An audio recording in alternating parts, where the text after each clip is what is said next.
오늘은 여러분들과 함께 기도에 관련되어서 말씀을 나누고자 합니다. 기도도 알아야 되거든요. 저는 개인적으로 경건한 신앙생활을 하기 위해서 제 개인적으로는 가장 중요하게 생각하는 것이 바로 기도입니다.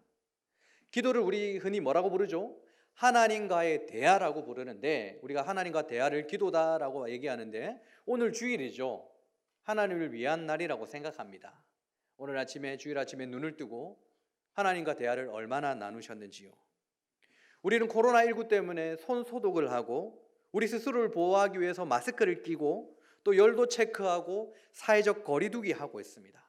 우리 청년부도 사회적 거리두기 때문에 지금 스티커가 붙은 그 자리에 앉아서 지금 마스크를 쓰고 그렇게 김군과 문군 12시 2시 예배를 나누어서 그렇게 예배를 드리는데, 우리가 이렇게 하는 이유가 뭐죠? 서로가 서로에게 부담되지 않기 위해서, 불안을 주지 않기 위해서, 또 스스로도 조심하자는 의미로 지금 이런 일들을 하고 있는 것입니다. 그래서 우리가 안전하게 예배하기 위해서 예배 후에 어떻게 합니까? 소그룹도 진행하지 말고 서로 밥 먹으러도 가지 말고 그냥 집으로 돌아가시기를 권면드리고 있습니다. 그렇게 우리는 육신의 안위를 위해서, 우리 육신의 안전을 위해서 사회적 거리두기를 하는데, 우리의 육신보다 더 중요한 영혼은 어떨까요? 혹시 온라인 예배 때문에, 그리고 여러 가지 이유 때문에 하나님과의 거리두기가 이루어진 것은 아닙니까? 우리는 영적인 나락에 떨어지지 않기 위해서 가장 중요하게 생각하는 이 기도를 해야 됩니다. 그런데 기도라는 게 너무 부담이에요. 왜 우리에게 기도라는 것이 부담일까요? 여러분, 기도하는 이유가 무엇일까요? 왜 기도해야 됩니까? 제가 처음에 교회 와서 이제 설교 듣는 것도 할 수 있겠고 찬양하는 것도 모르지만 그냥 따라 부르면 다 되지 않습니까? 그렇게 할 수 있을 것 같아요.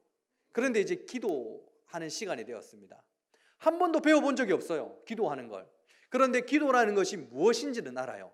눈 감고 하는 거, 눈 감고 이렇게 기도해요. 그런데 그 전에 저는 무당하고 같이 지냈고, 우리 집안이 전부 다 절 집안이었고 전보로 다녔고 이런 집안이었기 때문에 사람들이 갑자기 앞에서 목사님이 기도합시다 할 때 고개를 숙이고 탁 일어나는 거예요. 그때 저까지는 알았어요. 그까지는 저도 알아요. 따라 했습니다. 그리고 그 다음부터 제가 어떻게 해야 됩니까? 여러분, 이게 이래 될까요? 절대 저는 기도를 배우지 않았습니다. 손을 이렇게 하는 것이 아니라 이렇게 하는 겁니다. 하나님 하면서. 기도를 모르니까요. 그러니까 우리가 기도를 배워야 된다는 것입니다.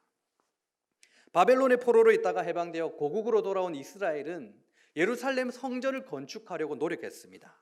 그 건축을 세우는 일을 했습니다. 그런데 그들이 그 성전을 즉 재건하려는 이유가 무엇이었을까요? 하나님을 더 열심히 섬기기 위해서? 물론 그러한 이유로 성벽을 쌓았겠지만, 그들이 예루살렘 성전을 재건했던 이유는 그 옛날 자신의 선조들에게 약속하신 그 메시아가 이 땅에 다시 오시리라는 그 약속을 믿고, 그 메시아가 오셔서 다시 다윗의 왕조를 회복하시고 다시 한번 세상을 주름잡는 그러한 나라가 될 것이라고 믿고 있었기 때문에 예루살렘 성전을 다시 재건하게 되었다는 것입니다. 그렇게 그 약속을 믿으며 예루살렘 성전을 재건했는데, 그렇게 기도했는데 오시기로 한 메시아가 오시질 않는 겁니다. 그들의 헌신과 그들의 기도가 지금 응답되어지지 않고 있어요. 그것이 그들에게 상처가 되었습니다. 그래서 성경은 많은 사람들이 한 명씩 두 명씩 하나님을 떠났다라고 되어 있어요. 그리고 그 하나님을 떠난 그들이 뭐라고 했는지 아십니까? 말라기 1장 2절을 보니까 하나님은 우리를 사랑하신 적이 없었다, 이렇게 말하더라는 것입니다. 그래서 하나님을 떠난 사람들이 이방 여인과 결혼도 하고 11조도 제대로 하지 않고 또 이방신을 섬기는 그러한 패역한 일들을 하게 되었습니다. 그때 제사장들이 어떻게 해야 될까요? 제사장들은 그런 믿음을 떠난 자들을 다독이며 이렇게 보살펴야 되지 않겠습니까? 더욱더 믿음으로 기도해야 된다, 말씀에 순종해야 된다라고 잘 가르쳐야 됐지만, 오히려 그런 것들을 백성들에게 가르치지 않고 하나님을 떠나도록 더욱더 부추겼다라고 되어 있어요. 말라기 2장 8절입니다. 너희는 옳은 길에서 떠나 많은 사람을 율법에 거스리게 하는도다. 나 만군의 여호와가 이르노니 너희가 레위의 언약을 깨뜨렸느니라. 정치적 메시아를 기다리며 기도하는 이스라엘 백성들에게 바른 가르침을 해야 될 이 제사장들이 길을 잃은 신앙생활을 하고 있었다는 것입니다. 이들마저도 방황하는 기도 생활을 하고 있었다는 거예요. 하나님께 부르짖어 기도하면 뭡니까? 응답받지 못하는데. 그런데 성경을 보니까 이들은 기도를 잘못했기 때문이다. 그래서 응답받지 못했다. 그리고 폐역의 길을 들어서게 되었다라고 가르쳐주고 있어요. 여러분, 우리가 기도를 열심히 하는데 기도에 응답받지 못하면 어떤 마음이 들까요? 또한 바르게 기도한다는 것은 도대체 어떤 것을 의미하는 것일까요? 여러분, 기도할 때마다 우리가 응답받으면 얼마나 좋겠습니까? 기도할 때마다 열매를 맺으면 얼마나 좋겠습니까? 그래서 오늘은 여러분들과 함께 우리가 어떻게 기도해야 되는지 이 부분을 한번 함께 나누어 보려고 합니다. 오늘 함께 말씀을 나누게 되었을 때에 하나님께서 우리에게 은혜를 베풀어 주셔서 가르침의 그 깨달음을 주셔서 이제는 우리가 무릎을 꿇고 기도할 때마다 열매 맺는 응답을 받을 수 있는 그 축복이 있기를 간절히 소망합니다. 그렇다면 우리가 기도할 때 어떻게 기도해야 될까요? 우리는 기도할 때 성령님의 도우심을 구하며 기도해야 됩니다. 성령님의 도우심을 구하며. 왜냐하면 성령님께서 돕지 않은 기도는 응답되지 않기 때문이에요. 요한복음 9장 31절입니다. 그 사람이 대답하여 이르되 이상하다, 이 사람이 내 눈을 뜨게 하였으되 당신들은 그가 어디서 왔는지 알지 못하는도다. 하나님이 죄인의 말을 듣지 아니하시고 그의 뜻대로 행하는 자의 말은 들으시는 줄 우리가 아나이다. 창세 이후로 맹인으로 난 자의 눈을 뜨게 하였다함을 듣지 못하였으니. 예수님께서는 날 때부터 맹인이었던 자를 눈을 뜨게 해주시는 놀라운 기적을 보여주셨습니다. 그리고 사람들은 눈을 뜨게 된 그 사람을 이제 바리새인들에게 데리고 가게 된 거죠. 바리새인들은 너무 놀랐습니다. 도대체 이 사람이 어떻게 해서 눈을 뜨게 되었느냐? 정말 이 사람이 날 때부터 맹인이었던 자가 맞느냐? 누가 이 사람을 고쳤느냐? 사람들에게 물어보기 시작했는데 아무도 두려워서 말을 하지 못했어요. 왜 말을 하지 못했냐면 당시 바리새인들은 예수님을 그리스도라 시인하는 사람들은 이제 출교하기로 결의했기 때문인 것입니다. 그래서 예수님이 고쳐주셨습니다, 이런 말을 할 수가 없는 거예요. 심지어 맹인이었던 그 부모에 가서 얘가 날 때부터 맹인이었던 자가 맞느냐, 누가 고쳤느냐 물어봤는데 부모마저도 얘는 지금 애가 아니고 다 컸기 때문에 자기 할 말을 자기가 할 수 있다라고 두려워했다라는 것입니다. 그렇게 모든 사람이 예수님을 그리스도라고 부인하는 그러한 상황 가운데 이 맹인이었던 자가 이런 말을 했다는 것입니다. 하나님은 죄인의 기도 받지 않으신다. 그런데 예수님의 기도를 들어주셨다. 너희들이 아무리 나를 위해서 기도해도 내 눈은 낫지 않았는데 예수님이 기도하니까 내가 눈을 뜨게 되었다. 맹인이 지금 말하고 있는 교리가 무엇입니까? 하나님이 죄인의 말을 듣지 아니하시고 그의 뜻대로 행하는 자의 말을 들으시는 줄 우리가 아나이다. 죄인들의 기도는 듣지 않으시고 하나님의 뜻대로 행하는 자의 기도는 들으신다. 이 말을 하고 있다는 것입니다. 누구의 기도를 듣지 않는다고요? 누구의 기도를 듣는다고요? 죄인의 기도는 듣지 아니하시고 하나님의 뜻대로 행하는 자의 기도는 들으신다. 그렇다면 여러분, 이 세상에서 누가 과연 하나님께 기도의 응답을 받을 수 있을까요? 이 세상에서 과연 누가 하나님께서 원하시는 그 뜻대로 행하는 사람이 될 수 있을까요? 성경은 창세 이후로 모든 사람이 죄인이라고 말하죠. 즉 죄인의 기도는 듣지 않으시기 때문에 모든 사람이 기도하는 것마다 응답되지 않는 겁니다. 하나님은 죄인들의 기도에 귀를 기울이지 않는 것입니다. 하나님의 뜻대로 행하는 자가 이 세상에 단 한 명도 없기 때문이에요. 그래서 하나님께서 이 땅에 오로지 한 분, 하나님의 아들이신 예수 그리스도를 이 땅에 보내어 주신 것이죠. 그분께서만, 단 한 분만, 그 예수님만 하나님의 뜻대로 행하는 자가 되어서 기적을 경험케 해주신 것입니다. 그가 누구죠? 예수님, 예수 그리스도. 그러므로 우리가 예수님을 의지하지 않고 예수님의 영, 즉 성령의 도우심이 없는 한 우리의 기도는 응답 없는 기도, 하나님이 듣지 않는 기도가 된다라는 사실입니다. 로마서 8장입니다. 로마서 8장 26절과 27절을 함께 한번 보도록 하겠습니다. 우리 함께 배에 힘을 주고 한번 함께 읽어볼까요? 자, 시작.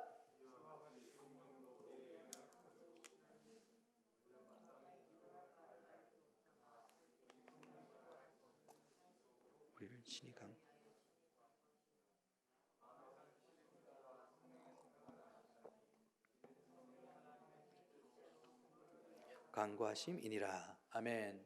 성령님께서 말할 수 없는 단식으로 우리를 위해서 친히 간구하신다라고 말씀하시고 계시죠. 존 스토트는 이 부분에 대해서 기도할 바를 모르는 우리를 위해서 성령님께서 우리의 기도를 도와주신다라고 해석하고 있습니다. 우리를 도우시는 성령님께서 어떤 일을 하신다고요? 하나님의 뜻대로 성도를 위해서 간구하신다. 그러므로 성령님께서 우리의 기도를 도우실 때, 우리의 기도를 성령님께서 도우실 때 우리의 기도는 응답을 받게 되는 것입니다. 여러분, 성경은 성령님을 보혜사라고 하죠. 그런데 이 보혜사라는 헬라의 원어는 파라클레토스입니다. 이 파라클레토스는 돕는 자, 위로자, 상담자라는 뜻을 가지고 있지만 이 헬라 시대에서는 법률 자문가, 그리고 변호사, 대언가라는 뜻으로 사용되어지기도 했어요. 이런 겁니다. 억울한 일을 당했습니다. 이 억울한 일을 풀기 위해서 우리가 재판을 받아야 되지 않겠습니까? 법으로 심판을 받아야 되는데 이 억울한 일을 위해서 법으로 심판을 받아야 되는데 내가 법에 대해서 잘 몰라요. 그래서 누구의 도움을 구합니까? 법률 자문가나 변호사의 도움을 구합니다. 그들이 법을 잘 알기 때문에 그들이 법을 이용해서 대언해 주는 것입니다. 똑같은 것입니다. 우리는 하나님이 누구신지도 모르고 하나님께서 무엇을 원하시는지도 잘 몰라요. 그러니까 우리는 어떻게 기도해야 될지도 모르는 것입니다. 바로 그때에 성령님께서, 보혜사께서 우리의 법률 자문가가 되어주시고 우리의 변호사가 되어주셔서 우리를 대신해서 대언해 주신다는 것입니다. 그렇게 성령님께서 우리를 위해서 간구해 주신다는 것입니다. 우리가 성령님의 도우심을 구할 때에.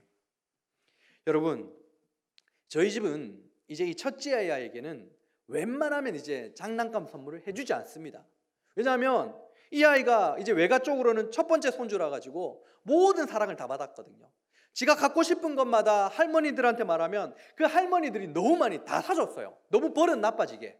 그래서 지금도 지방에 가면 장난감이 엄청나게 많습니다. 조그마한 자동차 장난감부터 큰 장난감 하면 한 300개가 될 거예요. 공룡만 한 100개 될 겁니다. 그 정도로 장난감이 어마어마하게 많습니다. 구질구질한 장난감이 너무 많아요. 이 너무 버릇도 나빠지겠고 장난감이 너무 많은 것도 안 좋다 생각 들어서 이제 장난감을 안 사줘요. 생일이나 어린이날이나 뭐 성탄절이 되었을 때에 그때 선물을 해주는데, 그때도 우리 아내는 이제 장난감을 선물해 주려고 하는 것이 아니라 아이가 무언가 갖고 싶다고 말하면 너는 지금 이 장난감이 갖고 싶은 게 아니라 엄마가 말하는 이것이 갖고 싶은 거야 라고 애를 세뇌하기 시작합니다. 그렇게 막 며칠 동안 세뇌해요. 그런데 몇 번 당하다 보니까 이 아이가 아는 것 같아요. 이 아이가 아는 것 같아요. 그래서 어느 날이었습니다. 아내가 없고 저하고 이제 아이들만 있는 최악의 날이었습니다. 그 아이가 이제 갖고 싶었던 장난감이 있는가 봐요. 한참 꾸물꾸물하다가 갑자기 아빠라고 부르는 거예요. 너무 애처롭게 아빠 하는 거예요. 그래서 저는 왜 일어나고 싶어서 왜? 하니까 왜 엄마는 생일날이 아니면 선물을 안 해주세요? 묻는 겁니다. 그 눈물이 글썽글썽거려요. 깜짝 놀라잖아요. 제가 마음이 약하기 때문에 왜 그래? 뭐 갖고 싶은데 얘기하니까 뭔가 갖고 싶대요. 근데 얘가 딱 보니까 정말 갖고 싶었는데 이게 참다가 이제 안에서 폭발한 겁니다. 그래서 지가 말하는 거 몰래 들었어요. 자기 이제 우리 아들이 안 보이게 제가 이제 검색을 해봤죠. 몰래. 얼마 안 해. 중요한 건 얼마 안 하는 겁니다. 있어봐. 내 엄마한테 말해줄게. 그리고 저녁에 애들이 자고 아내와 이제 둘이 대화를 나누는 시간에 낮에 있었던 일들을 했는데, 제가 아들이 했던 그 말 그대로 제 아내에게 했을까요? 아닙니다. 제 감정을 더해서 우리 아내를 아는 제가 아내의 언어로 이 모든 것들을 말했다라는 것입니다. 이 아빠가, 자상한 아빠가 말할 수 없는 탄식으로 아내에게 말했다는 겁니다. 그리고 며칠 뒤에 이 아이 선물이 도착했어요. 아이가 이 엄마에게 바로 얘기했으면 그 아이는 다시 한번 엄마에게 설득을 당해서 그 선물을 가지지 못했을 것입니다. 그런데 제가 변호인이 되어주어서 이 아이의 보혜사가 되어주어서 대언해 준 겁니다. 그래서 아내를 설득하게 된 거죠. 여러분, 성경은 이 세상에서 그 누구도 하나님께 기도할 수 있는 자격을 가진 사람이 없다라고 말합니다. 그리고 자격을 가졌다 하더라도 어떻게 기도해야 되는지 모른다라고 말씀하고 있어요. 그래서 예수님께서 뭐라고 하십니까? 구하고 찾고 두드리는 자에게 성령을 주시지 않겠느냐. 예수님께서는 우리에게 구하고 찾고 두드리는 자에게 기도가 응답받을 것이다 말씀하시고, 그렇게 구하고 찾고 두드릴 때에 성령을 주실 것이다 라고 말씀하고 있어요. 그런데 이것을 또 다르게 해석하세요. 구하고 내가 배가 고파요. 내가 너무 배가 고파요. 굶고 있어요. 그래서 밥을 달라고 하나님께 기도하는데 하나님께서는 성령을 주신다라고 해석을 합니다. 이게 맞는 말입니까? 내가 배가 고파서 너무 밥 주세요 간절하게 기도하면 성령님께서 나의 기도를 들으사 함께 도우시고 하나님께 밥을 달라는 기도를 돕는다는 뜻입니다. 성령님께서는 우리를 도와주시는 분이에요. 여러분, 우리가 어떻게 기도해야 됩니까? 우리는 어떻게 기도할 바를 모르기 때문에 성령님의 도우심을 구하며 기도해야 된다는 것입니다.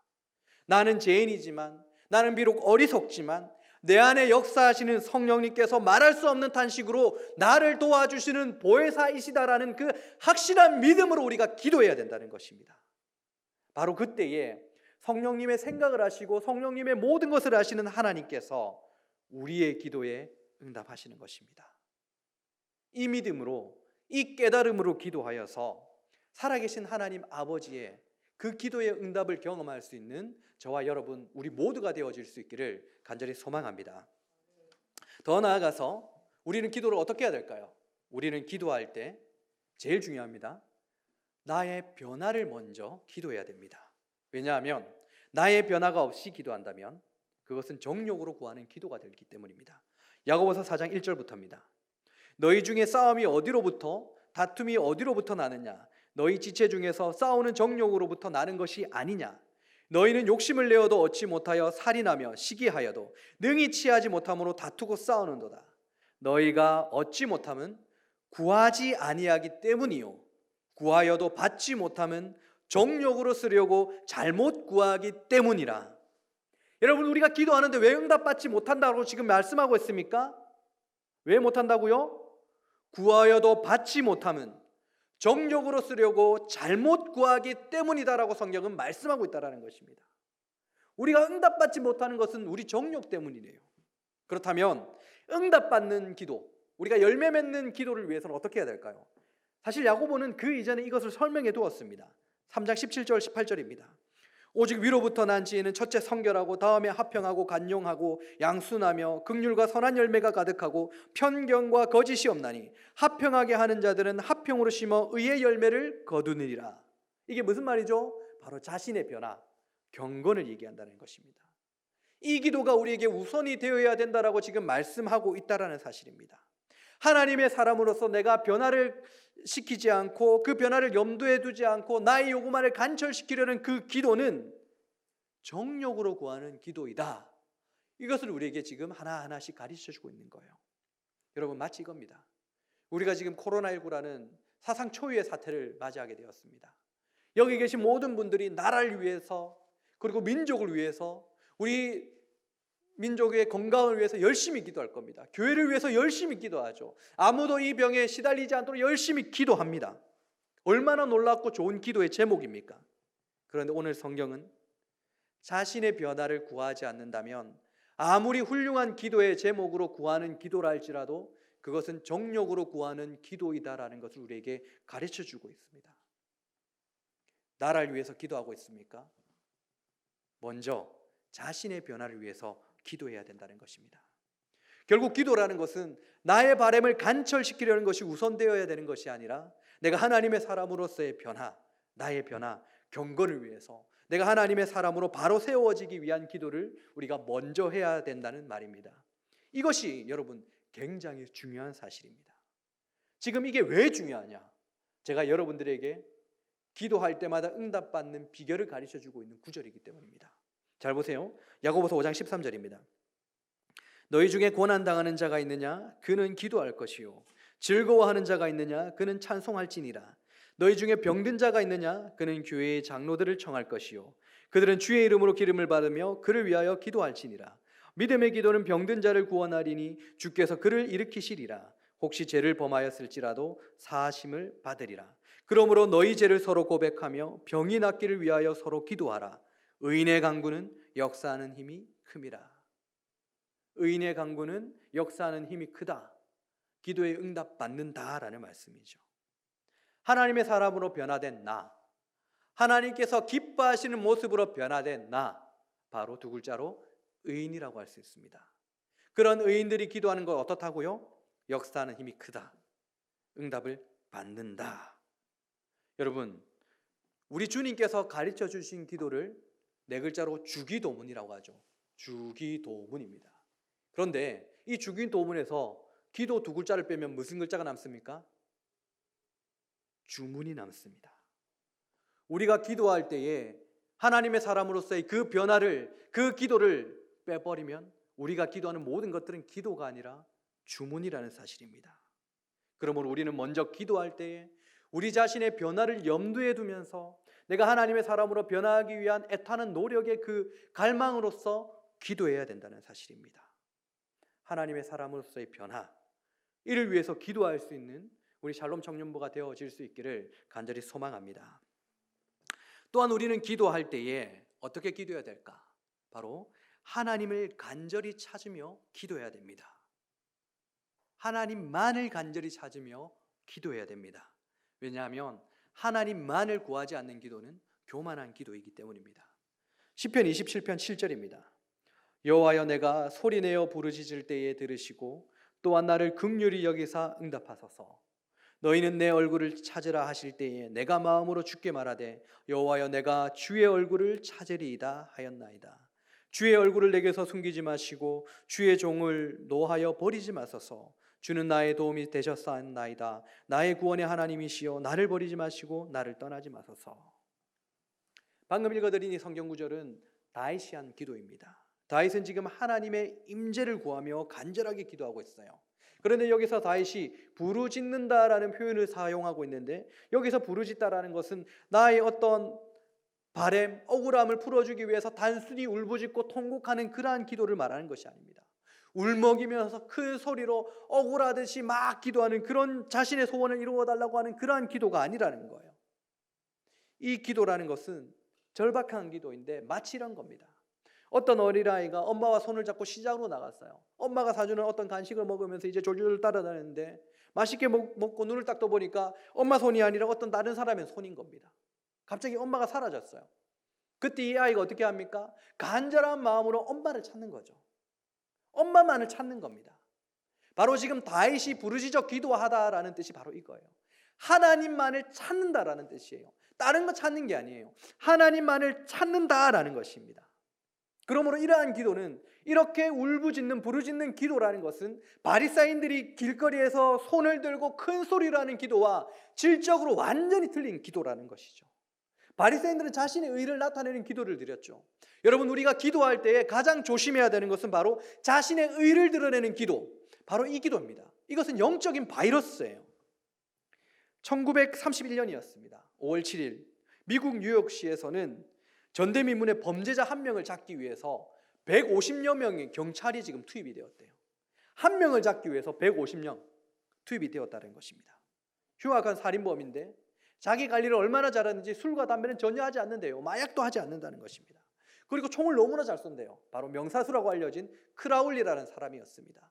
이 크라울리가 어떤 아파트 제일 꼭대기에 있다는 제보를 받고 경찰들이 150명이 투입이 되었습니다. 그런데 그때 기록에 따르니까 1시간가량 총소리가 들렸대요. 전쟁을 방불케 하는 총소리가 들린 거죠.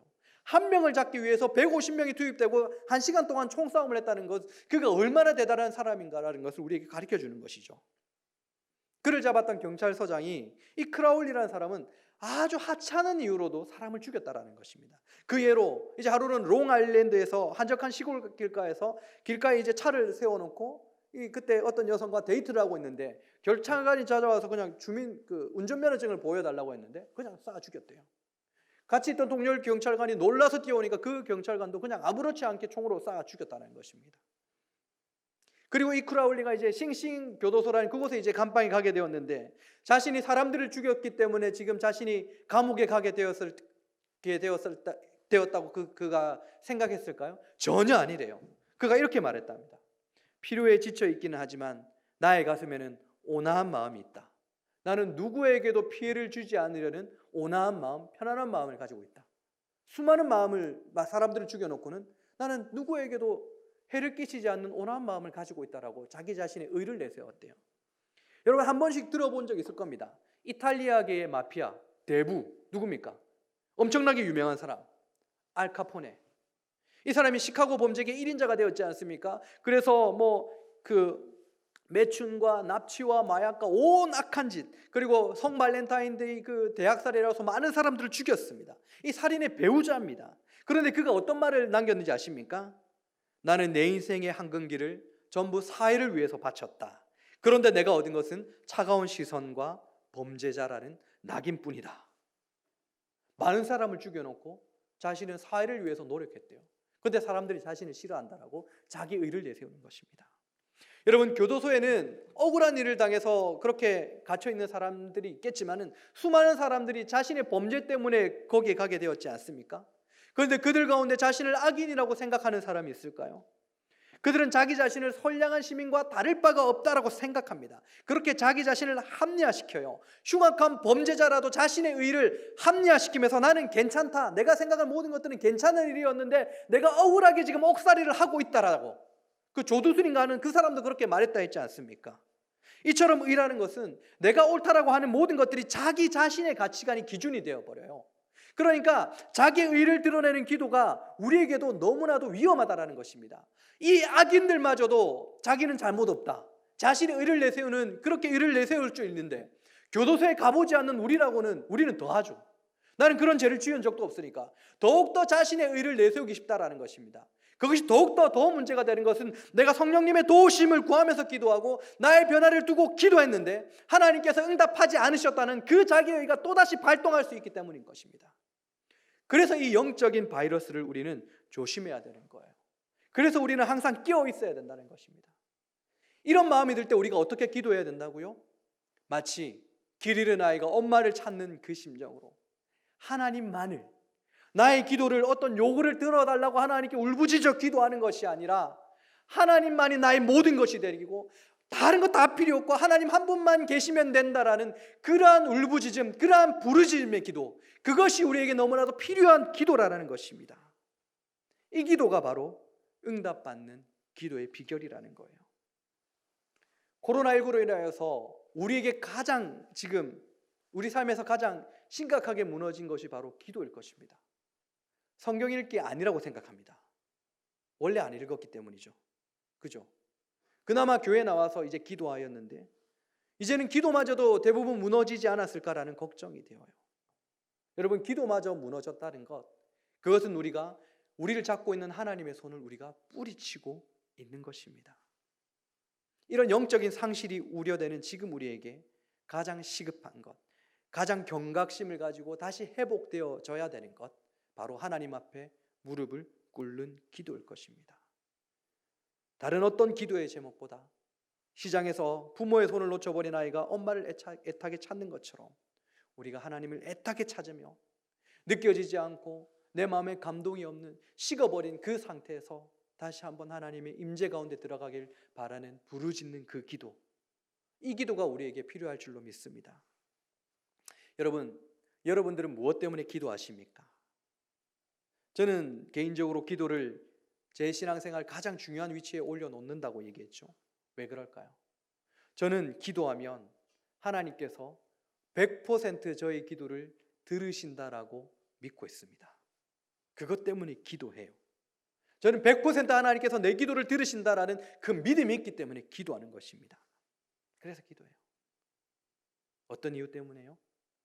응답을 받는다는 이유로 기도하는 것이 아니라 듣고 계신다라는 믿음 때문에 기도한다라는 것입니다. 저도 기도하면서 응답받지 못한 기도의 제목들이 너무나 많습니다. 간절한 바람으로 기도한 것들, 그런데 응답되지 않는 것들이 있어서 지금 몇 년 동안 기도하는 기도의 제목들도 있습니다. 응답받지 못하는데 왜 기도하냐고요? 응답받지 못함에도 불구하고 하나님께서는 나의 기도를 들으시기 때문에 기도하는 것입니다. 마지막으로 제 기도의 얘기를 통해서 여러분들이 기도에 도전을 받길 원합니다. 예전에 받았던 은혜, 예전에 기도에 응답받았던 거 얘기 안 할게요. 작년, 올해 이 정도만 얘기하면 될 것 같습니다. 저는 보기와 달리 제가 자존감이 정말 낮습니다. 그래서 많은 사람들 앞에 그것을 표현하지 않기 위해서 좀 자존감이 높은 사람인 척 행동할 때가 많아요. 그래서 말투가 높을 때가 많습니다. 그런데 혼자 괴로울 때가 많아요. 스스로 자격이 없어 보일 때가 많습니다. 하나님께서 나를 부르시는 거 맞는가? 아니, 부르실 때의 그 감동과 감격은, 그 믿음은 그냥 제 안에서 하나도 없습니다. 다 사라져 버릴 때가 있어요. 의심이 들 때가 너무 많습니다. 그래서 현실이 너무나도 무거워서 목을 조르는 그 기분이 들 때 하나님 정말 나를 부르신 것이 맞습니까? 라고 간절하게 기도한 적도 있어요. 그렇게 간절하게 기도할 때 하나님, 나 좀 다시 한번 주의 종으로서의 길을 올바로 걸어갈 수 있도록 다시 한번 나를 확인시켜주면 안 됩니까? 라고 간절하게 기도하고 있을 때, 제가 아직 목사 안수도 받지 않았는데, 강도사 인호도 받지 않았는데, 강도사 시험도 치지 않았는데 뭐 받은 줄 아십니까? 목사 가운을 받았어요. 선물로 받았어요. 제가 정말 존경하는 어떤 분이 계십니다. 그분의 설교를 듣고 있으면 정말 하늘과 땅끝 차이인 것 같아요. 아, 설교는 저렇게 하는 것이다. 나는 이게 뭐지? 이거 나의 진짜 이거 내 자격도 없다. 이런 또 자격지심이 막 밀려와요. 하나님, 도대체 내가 어떻게 해야 됩니까? 머리도 치질이 나쁘고, 이 도대체 어떻게 해야 됩니까? 책을 읽어도 제대로 이해도 안 나가서 눈물도 막 흐르고, 하나님 도와달라는 이 기도밖에 되지 않고, 이렇게 괴로워서 기도하고 있을 때 그분이 저를 모르시는데, 그분께서 쓴 책이 너무나 많거든요. 그분의 책이 저희 집에 엄청나게 많이 배달이 되었습니다. 저 그분의 책, 저를 모르거든요. 저는 그게 하나님의 응답이라고 생각합니다. 여러분, 하나님은 살아계신 하나님이십니다. 우리가 하나님을 살아계신다라고 표현을 하는데, 살아계신다라고 믿고 의지하고 있습니까? 다시 한번 말씀드릴게요. 하나님은 살아계신 하나님이십니다. 성령님의 도우심을 구하며 기도하십시오. 하나님의 사람으로 바로 세워지기 위한 부단한 노력으로 기도하십시오. 그리고 그 무엇보다 하나님만을 한번 구해보시길 바랍니다. 바로 그때에 나의 생각을 하시고 나의 모든 것을 아시는 하나님께서 이 모든 것을 더하여 주시는 놀라운 기도의 응답이 우리에게 있을 줄로 믿습니다.